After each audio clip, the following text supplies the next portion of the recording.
Mandskabet ved at være samlet op på scenen. Ja, det er jo næsten ligesom en rockkoncert.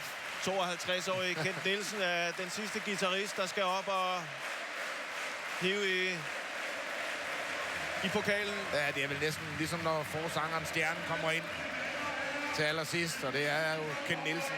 Et mesterstykke af ham selvfølgelig, men et mesterstykke af alle de på scenen stående, også fansene, der har støttet både på hjemmebane og på udebane, Danmarksmestre og pokalvinder. Altså mandskabet, der tager det dobbelt 13-14. OB, et fortjent mesterskab, Peter Kjær. Det kan der ikke... Ja, vi behøver dårligt at knytte ord på det. Vi har sagt det i løbet af sæsonen. Men specielt her den sidste måned, halvanden, hvor presset er vokset, og hvor forventningerne til, at OB kunne gøre det, det har de altså kunnet modstå.